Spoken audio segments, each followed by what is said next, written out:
This is the PowerFilm batch scanner from Pacific Images, which is a Taiwanese-based company. They sent me this a few months ago to test and review, and I did explain to them I will be spending a few months testing it because I just didn't want to put up a review straight away because this is quite an expensive scanner. Now the PowerFilm is a batch scanner. What that means is you can actually load up to 10 strips of 35mm film into this back tray. They can be from 2 frames to 6 frames and we'll automatically scan them, and then they will pass out through here. You can only put black and white film or color film. You can't mix the two together. The scanner won't do that. Inside the scanner is a 24 megapixel RGB CCD sensor, which does all the work for you basically. Now it will scan 1 frame on 35mm in 24 seconds at low res 6 megapixels. Obviously it will take longer at higher res. At the back of the scanner you have a USB port, USB 2.0.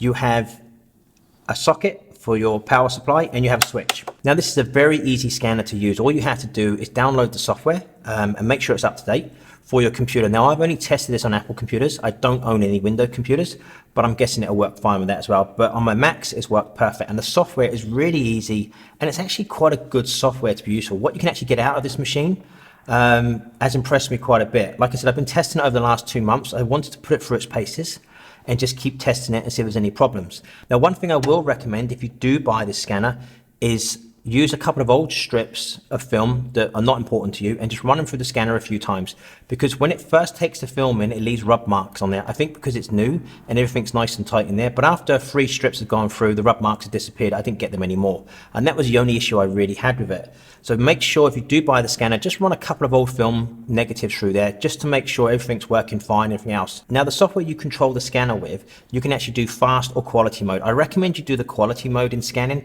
because there is a big difference between it. Fast is just a real quick scan and it's not the best. It doesn't take much longer to do the quality scan and it's worth it. And you can also do different resolutions. You can actually do 24 megapixels or 6 megapixels. In 6 megapixels, it will do a 35mm frame in around about 24 seconds. Now you've got different file types, which is TIFF or JPEG, and you can actually scan up to 16-bit. Now, if you're going to be editing your photos a bit more in Photoshop or Lightroom, I recommend you go for the TIFF and 16-bit. There's a lot more to play around with there and you get much better results. It does take a little bit longer to scan, but it is worth it. The output is really, really good. A couple of other nice features of the software: it will repair faded negatives and it will also repair damage to the negatives.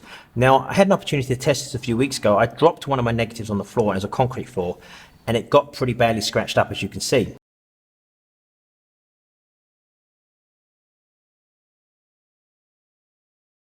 So what I thought I'd do, I would test the Magic Touch software. So I put it through the PowerFilm scanner and let the software take care of it and the repair. And as you can see, it's done a pretty good job of both frames.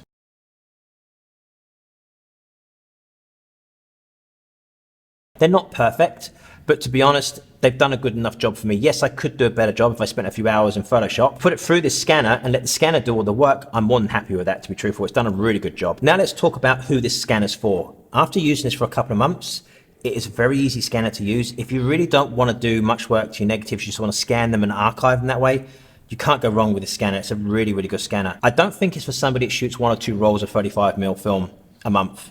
If you're somebody that shoots 2 or 3 films a week, then yes, this could be for you. Or if you've got an old archive or family negatives you want to scan, and there's a lot of them, you can put them through this and you don't have to worry. Nobody really wants to sit next to a flatbed scanner for hours and hours and hours scanning negatives. With this, you can put 10 strips in the back of this and it will just pass them through and it'll do all the work for you. Now, talking about old negatives, we all have them. Parents or grandparents with shoeboxes full of old negatives from when they were young or when we were young. Why is it always in shoeboxes? If somebody knows that, put it down in the comment section. But this is a great machine for that. Anybody can operate this with a computer. It's very, very easy to use. It would make a great gift for grandparents or parents so that they can turn all those memories into a digital format and keep them for longer. I've heard of so many horror stories of people throwing out just negatives because they didn't want them anymore and they've got no backup to it. This is a great machine for that. You just put the negatives in the back and it takes care of all the work for you, to be truthful.